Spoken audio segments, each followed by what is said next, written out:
Hi, everyone. My name is Francine Lamar, and I'm one of the trainers at Operation Pause for Homes. And today I'd like to talk to you about resource guarding. So, whether it's food, shoes, toys, locations, people, even household items, resource guarding can be scary. But with the right plan, it can be managed and the behavior can usually be changed. So, today we're going to take a look at what resource guarding is, why it's important to recognize, and what you can do about it. So, what is resource guarding? Resource guarding is when a dog protects a resource, most commonly food, whether it's food in a bowl or treats, chews like greenies or rawhide chews, household items, most commonly things like socks, toys, locations, doorways, hallways, or beds, or even sofas, and people, owners. So, is the behavior normal among dogs? Yes, it's communication, and it's how one dog tells another that they want to keep whatever they have and not be bothered. So, you can see this in homes with multiple dogs, and it's fine as long as it doesn't escalate into something more. So, when does resource guarding become a problem? It becomes a problem if fights start between dogs and when people, especially small children, are involved. Are there safety concerns? Yes, especially when a dog has a small piece of a hard chew, a cooked bone, a sock, or anything else that can cause a medical issue if it's swallowed. And people's safety can absolutely be at risk if the dog is not approached and handled properly.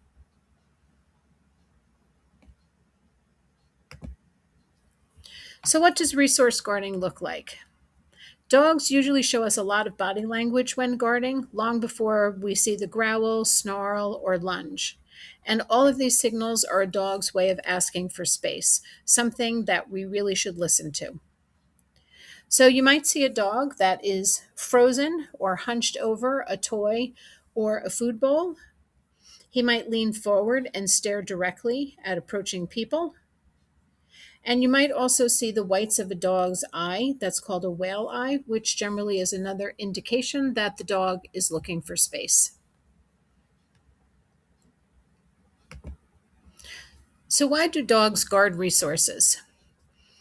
There has been no evidence to suggest specific reasons or even particular breed or breed mixes that have more of a tendency towards resource guarding. And just because a dog guards food, it doesn't mean that he went without enough food at any point in his life. It can, however, indicate a general lack of confidence because if you think about it, if a dog is confident that there will always be enough, they really have no problem losing a piece of food, a toy, a chew, or really anything else.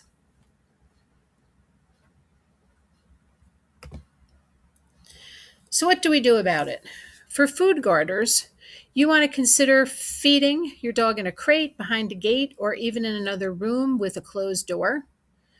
Be sure you don't pick up bowls until the dog has chosen to leave, and you can put a barrier, such as a gate or a door, between you and the dog while you pick up the bowl. If he won't leave the bowl, you can toss some additional food or treats into another room or to the other side of a gate so that you can close it behind him before you pick up that bowl. Safety here is really key. So, with dogs who guard chews or treats, you want to replace long lasting chews with smaller, easier, and faster to eat treats or biscuits until you can get professional help. Make sure you deliver treats from a flat hand because that will discourage any quick grabbing and any accidental misses on fingers.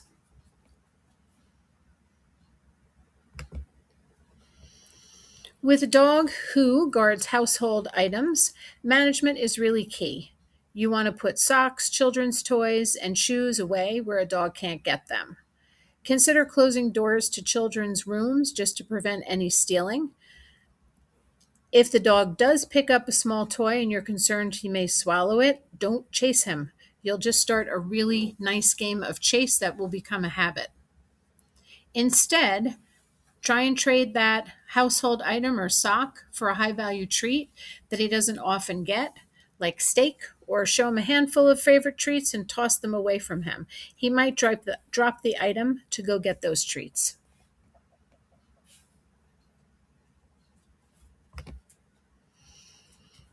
If you see location guarding, start to be aware of hot zones, which can include resting spots like beds or blankets, doorways and hallways. Those are just places that people have to pass through, and also things like couches or even beds. You want to limit access to any spot that the dog is guarding. Use gates to block off spaces people need to pass through. If he's already taken up a spot and you need to get by, call him out of the area before approaching and then reward him for coming to you.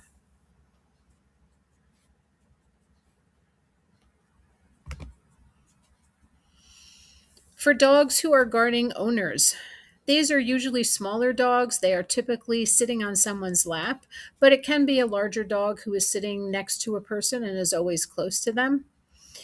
If the dog growls at an approaching dog or person, you want to either put him down off your lap or just get up and walk away. That's going to show him that the behavior actually takes the person of value away from him instead of him getting that access to the person. Once he catches on to this, you can also give him a treat whenever he stays calm when another dog or person approaches.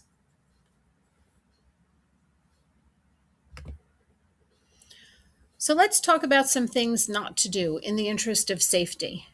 You never want to use force to get a guarding dog to give up their possession. Quite frankly, it's just a battle you can't win. It can get very dangerous very quickly, but most importantly, it doesn't teach the dog what we need him to learn. Make sure that you don't tease or test a dog to see if you can take something away from him randomly.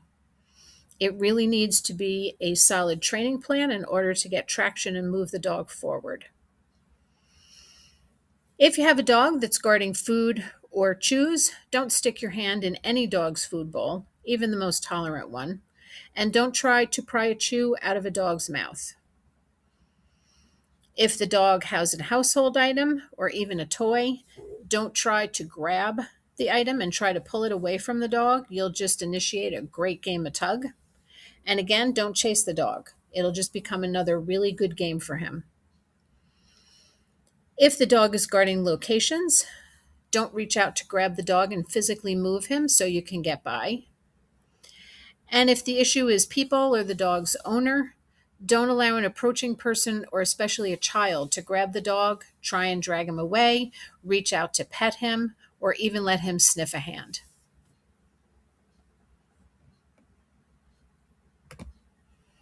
So, can we prevent guarding? Maybe. So, teaching puppies name response, where they respond to their name while eating, and they'll then allow you to add food of a higher value when they pick their head up. This teaches the puppy that approaching feet will really result in more and better food for them. Teaching drop it by trading toys for a treat and then returning the toy can really set a nice foundation for the dog to learn that dropping an item equals a high value treat.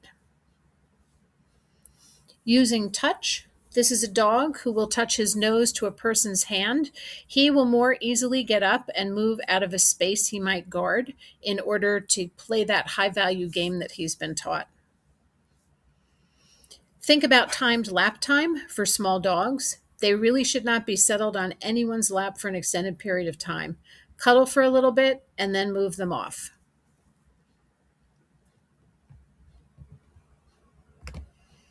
So when is it time to get help? Reach out to us at OPH Training as soon as you see any signs of guarding, whether it's food, chews, toys, household items, locations, or people. This includes any of the body language that we discussed, whether the dog is just freezing, hunkered over things, or you're starting to see that lift of a lip and a snarl. We can help you directly through email, phone, or video, or we can put you in touch with a local trainer who will offer a free first training session.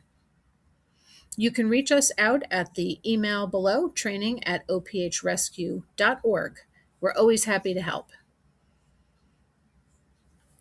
Hope you found that helpful, and thanks for listening.